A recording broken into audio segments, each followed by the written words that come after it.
Hi, and welcome to Cover Brand, where we cover all things branding, marketing, and advertising to help you understand what the hell branding is and how it works to grow your business.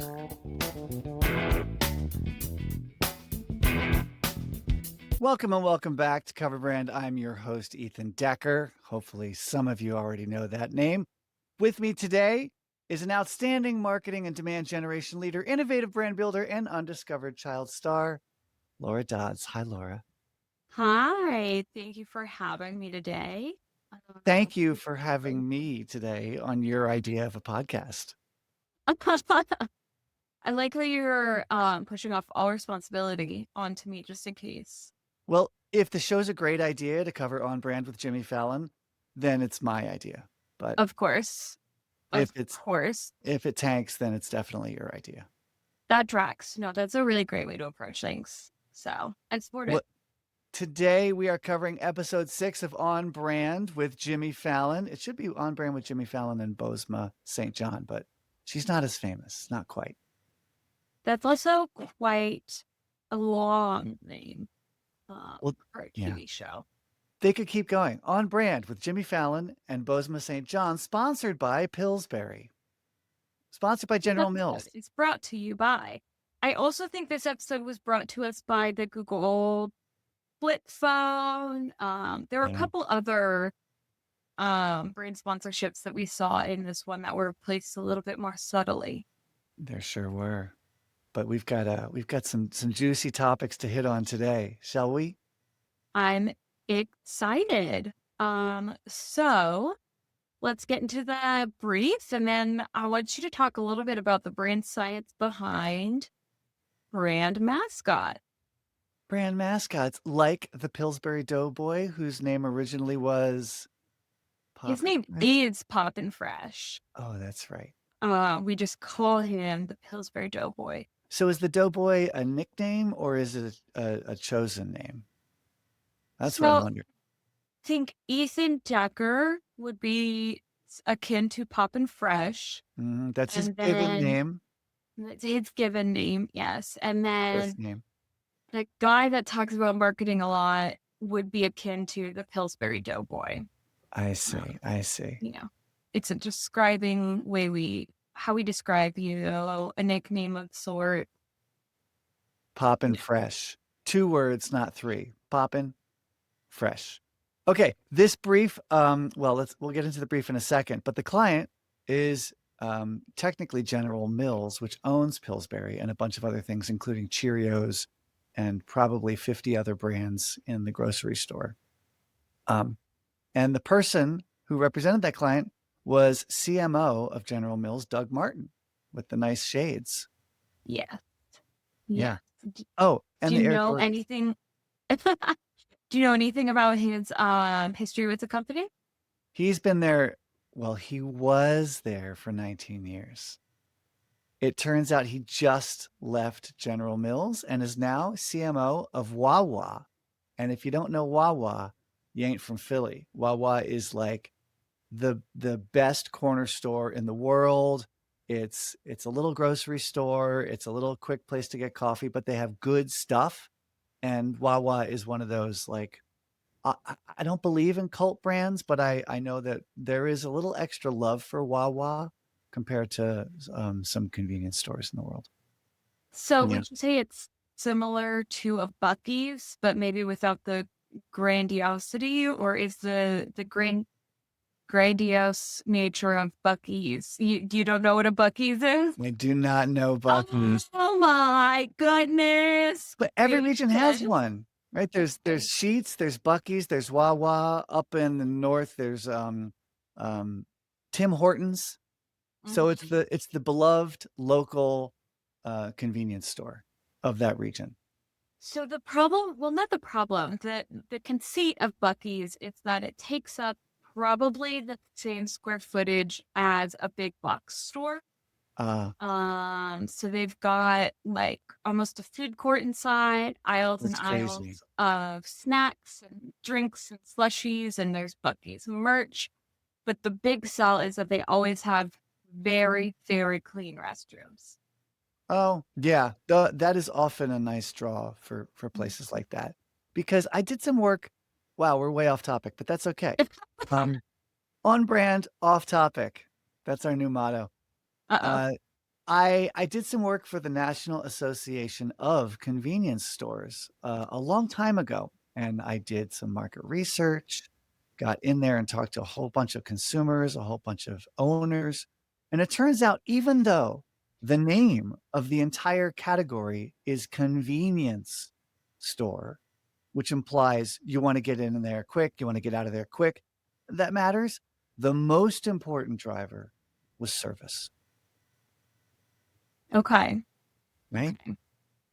I'm Yeah. still This is tripped up on the fact that you worked with the National Association of Convenience Stores and don't know what Bucky's is, but um well, there's a lot of water under that bridge.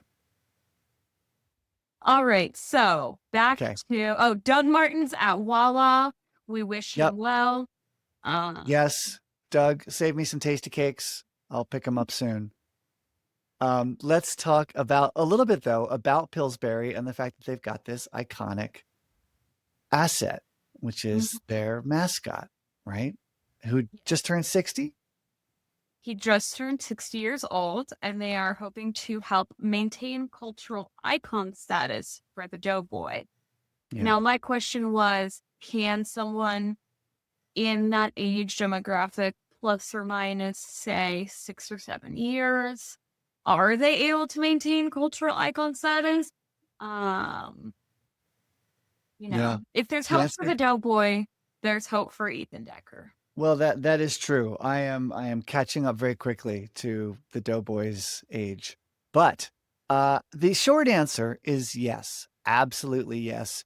There is this terrible, terrible, not even a belief, it's just a knee-jerk reaction in marketing that if you want to appeal to young people, you need to be young and show young things. And if you want to appeal to old people, you need to be old and show old things and old people.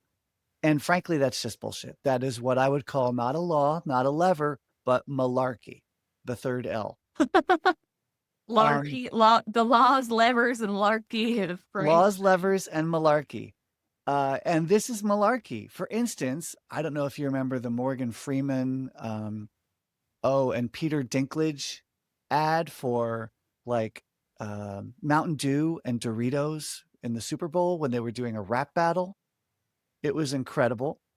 Or if you remember well, let's talk about an icon, Betty White and her Snickers ad where she was playing football in the mud and got slammed. She is insane. She's great and she's an icon and she's brassy, or she was, rest in peace, I believe. I think she passed away recently. And she appealed to 18 to 25-year-old young men and frankly anyone who needed a quick piece of candy that they thought was somehow healthier for them because it had a peanut in it. Yeah, it But has the nutritional value of a peanut, I yeah, suppose. precisely, with a lot of caramel and chocolate. But it's a terrible thing to think, wow, if you want to appeal to young people, you have to be young. Oh, another great example. The most interesting man in the world for Dos Equis. Mm-hmm. Old guy appealed to young guys because the young guys were not experienced enough to have his suave cachet. And his experience. Yeah. And in terms of icons and in terms of mascots, Mm-hmm. you absolutely can reinvent old mascots for new eras. And in fact, you should. A great example, I think, recently is Colonel Sanders. Yes. Yes, the Colonel has been multiply reinvented, in Mm-hmm. particular by having all kinds of actors play the Colonel in a really fun, contemporary, modern way. So I think it's an error to say that because a mascot is 60 years old or because a person or a character is old, they can't appeal to young folks. You just have to do things and be present in the modern era. What do you think about when they killed off Mr. Peanut and Oh, then that's a great example. immediately rebirthed him as Baby Peanut? Yes, that was a stunt basically around the Super Bowl, and then they did do that chunk of the rebirth on the Super Bowl. Wesley Snipes almost died, but but Mr. Peanut gave his life to save Wesley Snipes in a fiery car crash. That was, I thought, on the one hand, fabulous because um, there was no pulse for planters. And for the whatever that was, the 100th birthday or 80th birthday, they actually gave that brand a pulse and made it Mm-hmm. people talk about it for the first time in 50 years. So killing off the mascot was a great idea. The hard thing is it's hard to do it over and over without it getting morbid.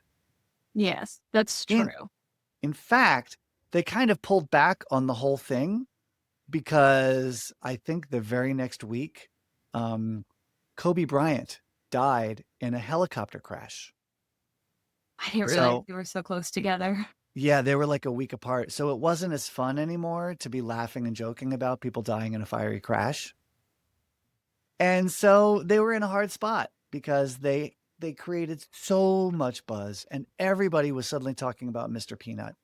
In fact, I think the buzz about Mr. Peanut was bigger than the buzz about luxury brands, about presidential candidates. So they got planters on the map by killing off their mascot for his anniversary.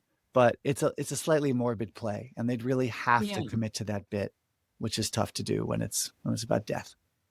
Imagine being the team that spent months, if not years, preparing for this brand stunt, only to have to pull back after a week out of respect for the death of an icon and his Yeah, friends and family. That's obviously the whole thing is terrible, but I imagine that yeah. would be very frustrating. No, it is an example of how hard marketing is because you're dealing with incredibly complex systems of markets and culture and communities and competitive dynamics and weather and tariffs and trade wars. So it's really hard. It's a game of odds, and the odds are usually not in your favor. Speaking of odds that are not necessarily in your favor, and since we're on the morbid topic, one example of a brand mascot stunt that I can think of that almost went horribly, horribly, horribly, um, was that Big Bird Mm-hmm. was almost on the challenge. Really? I don't know if you know this or not, I but had no idea. What's the Mhm. story? They wanted to send Big Bird on the Challenger. There was an educator spot. Okay. And unfortunately, I think it's like an 8-foot something costume logistically Yeah. posed issues. They were going to Oh, send the wow. actual actor in the Oh my costume gosh. in the Challenger. Huge Wow. publicity. Big Bird's going to space. How exciting. But because they logistically could not fit the costume in, that idea was scrapped and another teacher took that educator's space. Wow. Um, Obviously a terrible tragedy, but just thinking about like the fallout from having to deal with such a like hard impact on your brand. Um, Yep. had Big Bird been included in that would have been pretty Yeah. challenging. Oh, Um, yeah. I didn't, Oh, it not, pun not no intended. pun, I know. pun not intended. I'm so sorry. Now, and Um, for those, by the way, for those who might not quite know what we're talking about, the Challenger is a United States space shuttle that blew up a few seconds after launch in 1986, killing all 7 people on board. So, and also everyone watched it in real time because space shuttles were relatively new and space flight in this way was relatively new. So it was nationally broadcast and people stopped their classes and their work to watch this. So it was really jarring and terrible. but that's kind of the risk that you take. Obviously, that would be Yeah, the ultimate extreme risk to be taking with a brand mascot. But when sure. you sort of engage with the public like that and let things be out of your control and have these brand mascot things, which even if you're just doing a commercial about your mascot, but then it turns into a viral moment that's out of your control. It could really seriously harm your brand. Yeah, it Oh. could. So a couple of, I don't even know if I would call these laws, but a couple of thoughts or rules or strategies or principles around mascots. There's two levels I think we need to address. One is the mascot as a static thing or a character as a static thing is just a really great shorthand for people to identify and recognize your brand, a la the Starbucks mermaid. She's not quite a mascot, she's a logo, Mhm. but no matter where you are, what food court you're in, what airport you're in, what grocery store you're in, driving down whatever highway you're on, you see that green and white mermaid, and you can instantly know coffee is there and some overpriced chocolates as well. So on the one hand, you have to use your mascots a lot or your characters a lot to get them to any kind of familiarity or, dare we say, iconic status. And a way to be iconic is just to use the crap out of whatever you have. Another example like that would be Morton Salt, the Morton Salt girl with the yellow umbrella and the Mhm. galoshes. I think does she have galoshes or does she have saddle shoes? I don't even know. Doesn't matter. But I she's been I around for 100 think years. She's yeah, I think iconic. it's galoshes, but People wear Morton Salt girl costumes for Halloween. Speaking of, Halloween's just around the corner. Um, Maybe I'll go as the Morton Salt girl this year. So, number one, step one, you've got to use these. Now you're visualizing that, aren't you? well, no, I'm just sure that not to break the fourth wall too much, y'all, but I'm pretty sure Halloween just happened and it was so fun. Um, it's Well, certainly not in a couple of days. or it could be we've got lots and lots of time to plan for Halloween because it's got 356 days to go. Um, So, anyway, step one, mascots or characters, use them in a static way on everything, the way Starbucks does. So that, and if you do that for 30 or 40 or 50 years, you have a hope in hell of it becoming iconic. Step two, when we talk about a character, the thing that characters need most is character. They Mhm. need to have a character that we care about. And for this, I turn to Disney. And Disney is Okay. great at characters. And characters have dimension and characters have challenges, and we like to see them overcome those. So right now, I gotta say the Pillsbury Doughboy is pretty white bread, pretty white toast. And the Doughboy does not have a lot of character, and the Doughboy is never put into a situation where the Doughboy is challenged, and we don't see the storytelling of the Doughboy in the way we do even with like the Geico Gecko, who And I think with the Doughboy in particular, they mentioned that everything that they want to be portraying is really positive. And so it's really hard to have sort of an arc if the Doughboy yeah, or the Doughboy's families are not faced with challenges in some sort. yeah, So it could just be that their brand ethos is we stray away from anything negative that could be character building for the Doughboy.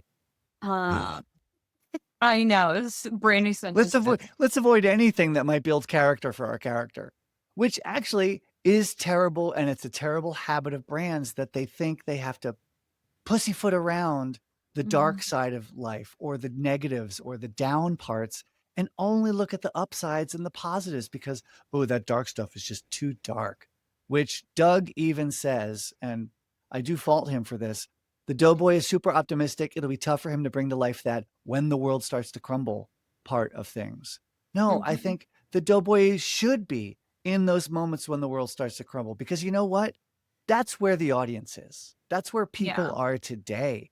We are not Yeah. oblivious to this. So, like, right? And look at all the other stuff people are consuming when it comes to content. The most interesting stuff out there, even Pixar movies have more conflict and have more Mhm. trauma and have more drama.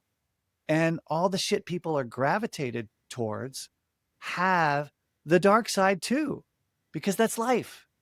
So come on. Yeah. I mean, that's a very terribly limiting and flat way to use your character. I think your character needs character, and it needs to be put into stories that people like and want to see and want to learn about. And that's why not even sitcoms are always about happy, smiling people. Even sitcoms have drama and tension. Hmm. All right. Now, on the opposite end of the Pillsbury Doughboy mascot spectrum is a mascot that quickly rose to fame by being just absolutely insane, and that's the Duolingo Owl, Mm, which solely lives to create chaos online and in yes. person often. Now, that one is Yes. not something that took 40, 50, 60 years. Correct. Um, now, that doesn't mean every brand should take the Duolingo approach. In fact, I Nope. would caution against that 99 times out of 99. But it worked for them, and they were able to build a mascot that was really recognizable. You know what the character is, you Yep. know how to expect to interact with it and the value it brings. And that is through chaos and reigns of terror, you will Yeah. learn a second language. Yes. The character has character. Hmm. I love Hmm. that. That's a great example. You know who else does this well? I have a friend, Bromley Lowe. Bromley, if you're listening, it's been too long. I hope you're doing well. We went to high school together. We know He Bromley's listening. Hey, Bromley. he's listening. He is a sports team mascot, Oh. and you go to college for this. There's a sports mascot university, and you learn how to be a mascot. And if you've ever been to a game or even watched the highlight reels, the mascots are usually kind of tricksters or playful. They have character.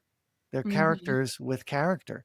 And so those are good examples. And so it is a shame that the Doughboy maybe not is not icon. Well, the Doughboy is iconic, but maybe it's not relevant because it's so white bread. Well, and that was the challenge today was how can we make the Doughboy relevant to a Correct. younger demographic? Yeah. So they want to, the brief was to introduce the Doughboy to a new generation of bakers with a campaign, a tagline, and an interactive experience. Yep. I also thought, speaking of the assignment versus the notion of a mascot, that an interactive experience might not actually be the place you want to start building your character's relevance. Disney, let's go back to Disney for 1 second. They have this old chart that Walt himself drew, which was the whole ecosystem of the Disney universe. It had the rides, it had soundtracks and songs, and it had storybooks, it had merchandise, it had the parks, as I mentioned, it had travel and tourism, it had TV, but at the center of the entire ecosystem were the theatrical films, the Mhm. stories that showed the character of these characters that made people fall in love with Snow White and Pinocchio and Jiminy Cricket and all the others, and eventually now Moana and uh, the Frozen girls. Do they have names? They must. Well, I Anna know and they. Elsa, The first names, yes. What did they have a last name? Did they ever have the last name? princess. But Walt knew back then you don't. No one wants to get a plush toy or listen to a song as much as when they attach to the story of the character. So the stories are in the heart of the entire Disney ecosystem. They are to this day. Mhm. And so I think that that was a little, again, a conflict of the brief. We've talked about this before. The brief has an internal conflict or paradox or inconsistency. If you want to make a character iconic, you have to show the story of the character, which is storytelling. It's not necessarily an interactive experience for consumers. And one thing that actually, in the first couple of episodes, we were like, oh, this is so cool. This campaign can expand it to this and that and this and that. And now it's like, that's what every single client wants. And that's not what you asked for. Right. The winning campaigns are always the ones that the client can see expanding into other areas, which Yes. I guess is true to life, but it's also like, that's not what you asked for. I know. I So it's know. getting a little old to be like, okay, You want the winning everything. campaign, the winning campaign is the one that like can do everything. Yeah. You asked for something specific. Yeah. So, And whether or not they, again, truly get 1 hour or whether they get the 42-page deck prior to their 1 hour, 42-page deck of guidelines for Pillsbury and for the Doughboy. Yeah, they're really being asked to come up with larger campaign ideas, not just ads or PR stunts or activations. And that is really hard. It's hard. yeah. Do you Yeah. find that that's true to life though? Sometimes maybe a client will say they're asking for one thing, but actually they're asking for a whole bunch of other things that just didn't come to mind or Yep. didn't make it into the brief. All the time. The word we use, the phrase is scope creep, Great. Yep. right? Because it starts with a little scope, like we need an activation and we need a Super Bowl spot. But the next thing you know, they're also asking to showcase the new innovations. They're also asking to use their other branded equities. They're also asking to make it fit for other brands under the umbrella. And of course, it should roll out for the next 3 years. Mm-hmm. Go. So, and this is not just Pillsbury. This has been a common thread with a lot of the campaigns. And I just, Mm-hmm. Yeah. maybe it's something to keep in mind when you are working with a specific campaign for a specific medium. Mm-hmm. Have an idea of how it could expand beyond that medium. Yeah. Because it seems like the client's going to want more than that. Now, I do recommend real campaigns over a series of disjointed ads or Oh, disjointed work. 100%. So, yeah, that's how it should be, but you shouldn't ask for that in the guise of a tiny brief. And ultimately, it's not what you're paying for. Is really what it comes down to. That's not what you have contracted us to create for you, and we're happy to create within the scope of the grand scheme of things. But let's just be real about what we're actually getting into. Hey, Laura, have you worked through some of your scope creep trauma yet? Can you tell? No, no, not at all. No, I Right. put clients are always wanting more. Mhm. They're always wanting more. Yeah. So, the two top campaigns that we had was Bianca again in the Mhm. top with her peel press pot and a sensory dome. Yeah. So, really going over how Pillsbury meets you at every single sensory um, along the way. So, feeling, smelling, Yeah. tasting, hearing, seeing. And so there were little activations within her dome, spelled DOUGHM. A little tough. Little activations in there, some slime to play with, ASMR, things like Things to listen to, things to smell. Absolutely. No, she did. I think that was a neat and a very contemporary approach to things, which I liked. Right. Mhm. Notice though, she didn't really have a big role for the Doughboy. Yes. And that Like, was the big critique was just the bring. Doughboy's not really here. Yeah. Which again is thinking about it more, I think it's a pretty shitty brief to say the activation is the way to ignite the Doughboy in the modern era. It's a horrible combo.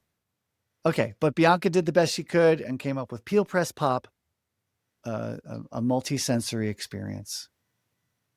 Now, her pitch of the peel press pop included her popping a Pillsbury canister live in the pitch with just her hands. And that is bold because I can't tell you how many times I've had to like bang it on the counter or bust out a spoon. So, Mm-hmm. that was a bold take. I liked the clean, crisp feel of peel press pop. Yeah. That's very true to Pillsbury. I think the client said those are really great instructions for how to enjoy our products. Yeah. It's snappy, it's short, you get a lot of peas, it's great. Yep. Yep. It's got that consonants. It just doesn't have the Doughboy, Poppin' Fresh himself. Mhm. It's just not Mhm. in it. No role for him in the story. But I loved how contemporary and modern it was with the ASMR, with the iPads, with the headphones, with the fancy Play-Doh, all of it. There was a modernity to it, that was one of the parts of the brief that I liked. Make this contemporary, make it matter again. Yeah. The other campaign was Piper, and her campaign is Home is Where the Doughboy is. And her activation was sort of like a place themed in the style of the Doughboy's home, although there wasn't actually that much to do in the activation, but I don't know how much control they had over what Yeah. activities were really in the activation. Yeah. Um, There's big crew behind the scenes. but it was really cute. They included a coloring book, an activity book to do inside the home, um, and things of that nature. Yeah. Now, Well, go to ahead. that point, the focus on nostalgia is completely the opposite of Bianca's focus on being modern. And even Bianca's building was like a geodesic dome. It looked very modern and cool. Um, the nostalgia thing is kind of okay, but if all you're doing is nostalgia, it's it just doesn't feel like it's modern, and it won't relate to people who live different lives and didn't grow up with those things. So there's a limit to it. Like coloring books, great. I don't know how the sales of coloring books are because most of the little toddlers and kids I see these days are on their iPads, right? That's And maybe fair. that what if it was an iPad coloring app instead? Fair, fair. Yeah. My big question was, what is the actual age demographic that they're trying to target? These were two different age demographics they were going after between Bianca and Piper's, and I just don't know who they wanted to bring in. And Yeah. so that really left me struggling, like, how do I choose which one is accurate? Bianca's felt like it was for, you know, a Gen Zer, a young Gen Zer that is watching ASMR videos on TikTok or that likes to play with slime and things like that, versus Piper's, which I think really was targeted towards parents with young children who are maybe Mhm. like trying to cook for a family for the first time now or whatever that is. I'm not really sure what Yeah. age they're actually going for. Bingo. And we didn't talk about this at the beginning when we talked about the brief, but that is where you have to start. Who are you going after? And what do they care about? When he said, and I did write this down as a thing to discuss, we need to introduce the Doughboy to a new generation of bakers. Who the hell are they? Are they Yeah. even baking? I mean, post COVID. In COVID, everybody's a baker. Even I make bread and I don't make bread. But like you nailed it, Laura. Who are they actually going after? And what are their actual behaviors? Is anybody still Mhm. buying Pillsbury products in the way that the nostalgic throwback would make you think they would? And what does new generation of bakers even mean? My niece Yeah, started baking with her mom when she was like 4 or 5. Is she the new generation of bakers? right, Or is it my friend who just had a baby and now needs to make dinner while also taking care of a baby and right. needs convenience and simplicity? Where, who is the next generation of bakers? That's the great Yeah, life question that I've always pondered. And I didn't get an yeah, answer here. yeah. Uh, we'll hopefully discover that in the the deep web, the deep net, the dark web. They'll have answers. You just have to pay through the nose to get the answer. Actually, Ask Laura, Claude. yeah, ask Claude. Claude will have the answer. AI will know. No, AI will give you a bad, overconfident intern's answer to you. But let's talk a little bit more brand science here when it comes to the targeting. Smart money these days is targeting for occasions and needs, not for demographics, unless the demographics are really obvious. For instance, Okay. if you sell diapers, yeah, there's a demographic you should go after. New parents, right? Mhm. So that one's really obvious. Or dentures. I hate to say it. That's a demographic that is more targeted.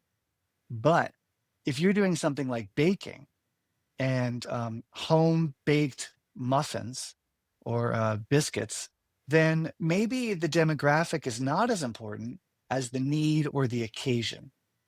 And so in this case, what's the occasion? You're busy and you want to cook something quick. You're hosting something and you want to make it easy to do because you don't really know how to make your own biscuits from scratch. Um, and just like you said, you might have a 14-year-old who will have that occasion, or a 28-year-old who is living with some friends in a house and wants to have a Friendsgiving, or it might be a 35-year-old who's got kids. And so the demographic matters less than the need or the occasion. And those might be the way we understand what this quote new generation of bakers means. Now, one thing that we've both sort of touched on, but that wasn't discussed at all in this episode was sort of the convenience factor. Yeah. For me, and it sounds like for you, when we're talking about Pillsbury or we're thinking about Pillsbury products, it's a convenience thing. It's a fast, simple, okay, I don't have to worry about adding a carb to this meal. I can just pop these in the oven and they're Yep. done. Yep. But that wasn't anything. It wasn't in any of the pitches. It wasn't mentioned in the brief. I don't No. think they said ease or convenience once. And so I'm wondering if that is something that Pillsbury wants to um, lean away from, which I personally think would probably be a mistake, Yep. because that is the big value of Pillsbury products. So first of all, the brief was make the character iconic. So this was the chance for the show to deal with a mascot. I think it was a device so that people could play with an actual mascot and character, which is super fun. Something different. We go through all the different elements we did a jingle, we did a Super Mhm. Bowl spot, right? We did an activation. So now we're doing a mascot. But the good work with mascots and characters is connected to the features and the benefits of the product and why people would like that thing. So the Geico Gecko, 15 minutes can save you 15% or more. Mayhem for Allstate, the guy that keeps causing accidents, Mhm. right? And chaos, speaking of chaos. So there's often got to be that connection to what the product actually does for people. Or great, it's an iconic character, but you still have no reason to go get um, pop and bake biscuits. Yeah. Yeah, yeah. So they did the activations and then we went into a focus group. Now tell me what your thoughts are on the focus group and Oh implementation. man. Oh man. Okay. First of all, this was a great case study in how not to do a focus group. Like it You're was not the opposite of what you you're should not do. putting on fake mustaches and Uh, sitting Playing in on your focus groups. a disruptive character in your own focus group. Yeah, Jimmy. No, you don't do that. But maybe that's clearly a hint that this is showbiz. This is not actually a focus group, right? Mhm. Jimmy in full character, breaking into the focus group. So, but here's the thing. The focus groups are great, but they're very, very hard to do because it is a performative theater of people who don't know each other and often are putting on a show for each other and for themselves to look good, to feel good, to sound smart, to have reasons when they might not have any reasons at all, or to have reasons that sound good when the reasons are terrible. So you've got to be really careful about how you conduct and design and run your focus groups. Because otherwise you come away with really crappy data that sends you in the wrong direction. So for instance, anything negative, oh, that's too dark, that's too negative, that often gets dinged by one or two, Debbie Downers in a focus group, and then that torpedoes what otherwise is a very tension-filled idea. Or another thing I hate, and I actually instruct clients on this very explicitly when I still do focus groups, because sometimes I still do them, is do not count anything. It is such a knee-jerk reaction to want to count and vote. How many people preferred this? How many people said that? How many people liked this? Do not count. The whole point of a focus group is it's qualitative. You're looking at the qualities of things. You're looking for the range of responses. Then you go into quant and you quantify those things, and that's when you count. But if you're asking 6 people or 12 people to vote on something, the margin of error is plus or minus 2,500 people. Yeah. So it's useless. Don't count in a focus group. Please, for God's sakes, people. Definitely. So we had a focus, maybe a faux FAUX focus group. Yes. And we were led to believe that Bianca's activation had the most votes. But as we've mentioned, quantitative, not qualitative, the client felt that Piper's campaign and activation was more true to the brand and true to the brace. Yep. So Piper ended up walking away victorious. Piper wins. Piper was wins. very emotional about it. Everybody was crying by the end. And as we were discussing earlier, this is the first campaign that we've really seen be executed in the real world. It's in the wild. It's in the wild. If you go to Pillsbury's website right now, you can interact with the campaign. They show us 3 months later.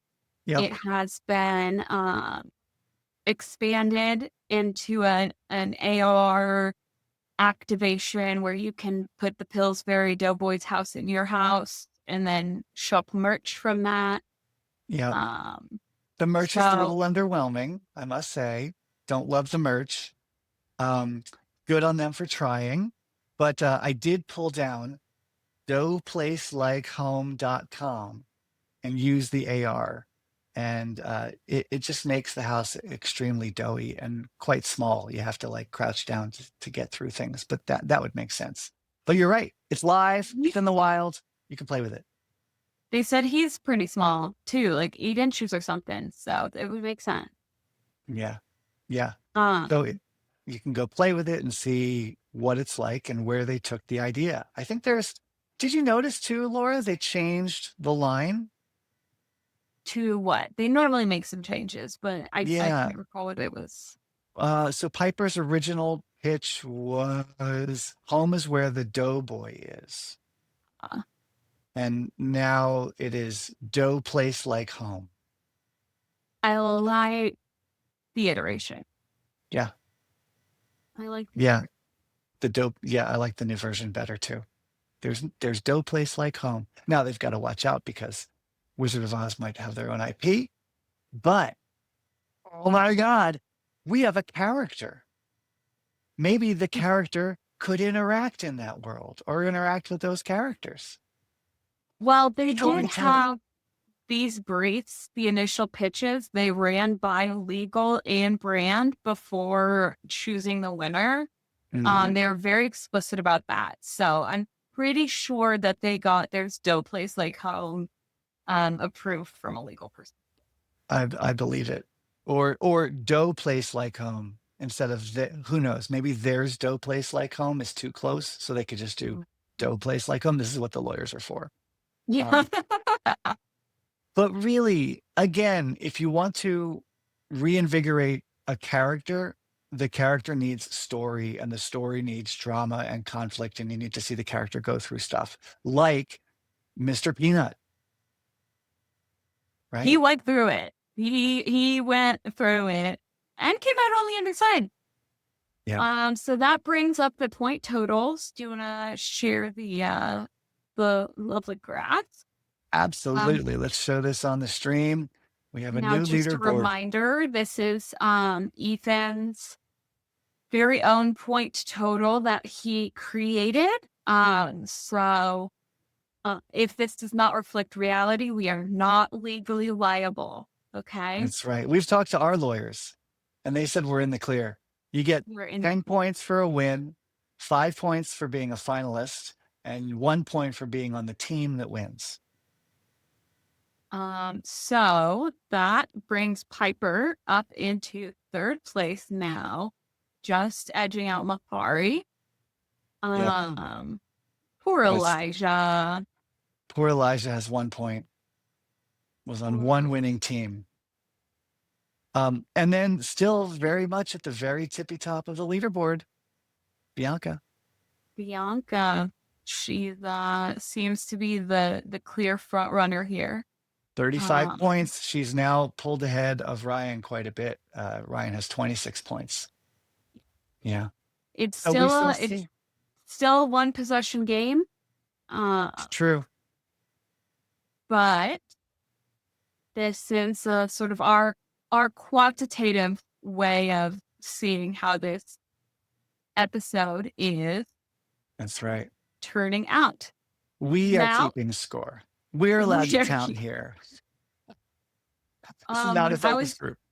When I was younger, I was in a basketball league. Like when I was really little, I was in a basketball league that didn't keep points, and I hated it. Okay, I kept points. I kept points in my head. All right. Of course you did, Laura. So it's only fitting that we put the points here.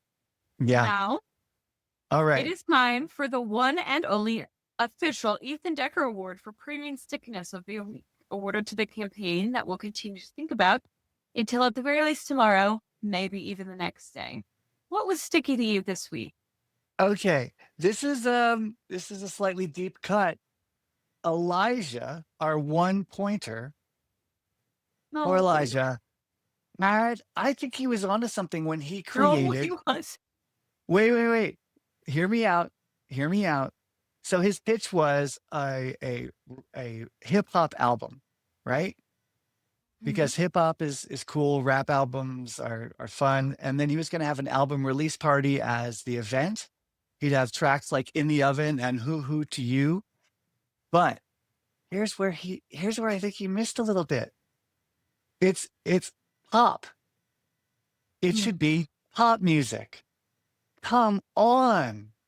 And then the Doughboy can actually demonstrate some character by doing pop music and maybe interacting with pop stars and then having all the drama and fun and excitement of being a pop icon like Katy Perry. Okay. On the outside, I'm a 54-year-old guy. On the inside, musically, I'm a 13-year-old girl. Did you watch the Katy Perry documentary? I did not. Was it produced by Katy Perry's team? Probably. But it was when she was dating Russell Brand and then broke up with Russell Brand. And then it was really, really great because it is a behind the scenes of a pop icon. And you see her breakdowns, you see her completely crumble. There's this amazing transformation at the beginning when she's launching, I think it's the Roar tour, the Prismatic tour. She's being lifted up onto stage and she's so excited. It's the biggest tour she's ever done. By the end of the tour, she is in a fetal position crying, does not want to go up on stage, doesn't even want to go out to her huge throngs of screaming fans. Could you imagine if Poppin' Fresh had some pop music and had a pop tour and had all of the drama of a pop diva? Now, so you want to traumatize Poppin' Fresh by putting him on a Katy Perry tour? It might not have to go that far. Maybe we should not have him date Russell Brand. Okay. All right. for All right. starters. I But oh mean, my God, there's so much story. There's material. You could do that for days. And then of course, the convenience of Pillsbury products, the joy of going home to a home cooked meal after being on the road all the time. You tie in the product. Come on. Pillsbury, call me. We're available for consultation. So anyway, that's going to live in my mind because I think the pop music, pop diva opportunity was there and it was totally missed. totally missed. Yep. And that was actually Ethan's 2 minute to win it pitch. Now it's for my 2 minute to win it pitch, which I'm suddenly feeling really strongly about for some reason. All right. Well, that's because you're a competitor. You want points. So let's see this thing. Let's go. All right. So this campaign is about when you need him the most. Now I don't know well, I guess the Pillsbury Doughboy. I don't know what the Pillsbury Doughboy's pronouns are. So for the purpose of this campaign, they are he, him.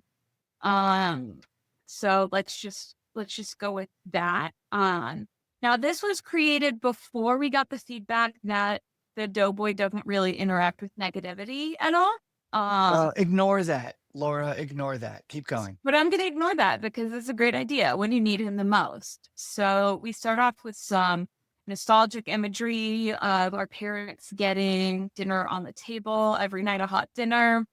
When we were kids, it seemed like our parents had it together. Now that we're the parents, we are our parents' age. How on earth are we supposed to get it all done? Going to work, raising kids, having dogs, all of that, Adulting. and adulting, and have a hot meal on the table. That's crazy. So how are we supposed to get it all done? Well, the Doughboy is here to help when you need him the most. Mm-hmm. You translate that into an activation. Oh, nice. And you walk into a booth and there's lots of minute to wit style games. Cup stacking, maybe building a house of cards, or that cookie on the face game, but with the Pillsbury product. Balancing a All of croissant. balancing a croissant, whatever it is, all of these games, and then have the Pillsbury Doughboy be active in the interactive experience to help you with these challenges. So balancing a dime on a lemon in water. There is a trick to do it, and the Doughboy knows how to do it. So he'll show you how to do it and get it done. So you're doing these campaigns or these challenges with your family. They're family friendly. It's a fun sort of competition. And then the Doughboy is there helping you get it done, showing you the tricks, helping you get it done faster or easier, whatever it is. And then this could expand because we're always looking to expand these campaigns. We Gotta have legs. Social media trending, what is the new challenge? There's always a new challenge on TikTok, right? So the Right. Pillsbury Doughboy challenge is Yep. stacking all of the biscuits all the way up or whatever it is. But coming up with different challenges that you can push out from a Pillsbury perspective that sort of push it, and the experiences that the Doughboy is going to be there to help you when you need him the most. I really like this. I like that, in essence, if I may, I think there's overlap between this and Agel's idea, grab a plate when the world starts to crumble. And I love this development, and I love that you're completely ignoring Doug's recommendation that you can't talk about dark stuff. I did it before. I pause it right when we get the brief. I don't have that feedback.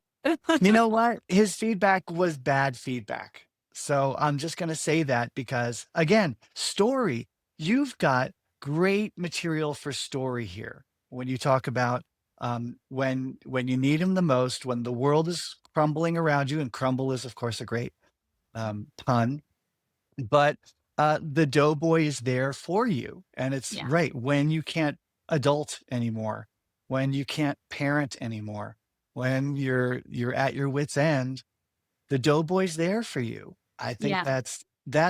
that's great drama. That's a great role for the Doughboy. Maybe again, you get rid of some of his extra saccharine optimism, and you talk about just his grit, not just his optimism, but also the convenience factors in there. So I like it. But and Bravo. it could be Let's run with really it. perfect. I won the account. Yes. I could see this as commercials. Like you're cleaning up, you load all the dishes, you forget to turn on the dishwasher. Don't Mhm. worry, the Doughboy, he's in there. He turns it on so the dishes run. Yep. A lemon is about to roll off the sink and he stops it from rolling on, or roll up the counter. He stops it from rolling off or an egg, Yep. so that it doesn't make a mess. He stops it from Yeah. rolling off the counter, whatever it is. Yeah. You need him the most. Uh, And a la your social media challenges, there are always new ones coming, and people are always challenged by those. And then the world is always crumbling, as it always has throughout history. So there's always shit to deal with. that And that's why we need a tasty, buttery, easy solution that goes, yeah. Okay. Well, we hit a lot of stuff today, especially a lot of brand science. We talked about, I know, mascots and characters, hit on those, and at least two levels of dealing with mascots and characters. One of them is using it consistently over and over, a la Starbucks. And then the next level is injecting it with actual character, a la the Duolingo Owl. We talked about campaign ideas that have legs and briefs that are runaway briefs and start to have scope creep, and how you got to really be sure what you're asking and don't ask for the world when you're only paying for a social media spot or something like that. We talked about focus groups and how they really are difficult because they're so performative. It's hard to get people to let their guard down, and it's hard to see the real truth between what people are saying, between the lines, and make sure that people aren't just putting on airs and showing you what they want you to see. And certainly, again, don't count things in focus groups. They're qualitative, not quantitative.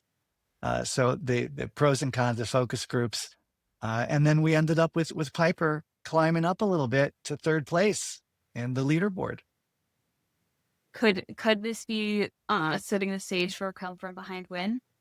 How many more episodes do we have? I think 2. Okay. And you notice they're not kicking anyone out anymore. So far but then I saw a preview that they were going to kick 4 people out at once, which seems really harsh. So, oh my God. Jimmy just wants to rip the Band-Aid off. He's such a softie. He can't take it. Those would be firing people left and right. They wanted like a lot of pitches, and getting rid of people really gets in the way of receiving a lot of pitches. That's true. I think they're thinking through this game while they're playing it, which is fine. That's how we do it in marketing too. You come up with a campaign idea and you're like, wait a minute, let's adjust this. Let's figure it out. Let's fix it. No, every campaign I make is perfect right from the get-go. All right. Thank you once again, Laura Dodds, for co-hosting On Brand. Nope, let me get it right here. It's longer than ever. Cover Brand with Ethan Decker covers On Brand with Jimmy Fallon, sponsored by General Mills, maker of Pillsbury, and also featuring Google and KitchenAid. This is a very serious podcast. Yeah, we don't fuck around. See you next week, Laura. Bye. Are you planning a big team offsite, a sales meeting, or a large company event, and you want to bring in a speaker who will blow people away? Then your first call should be Oprah. But if you can't get Oprah, call me. Also, if you got something out of this episode, think of one person who might also get something out of it and send it to them as a way of saying, hey, thinking of you.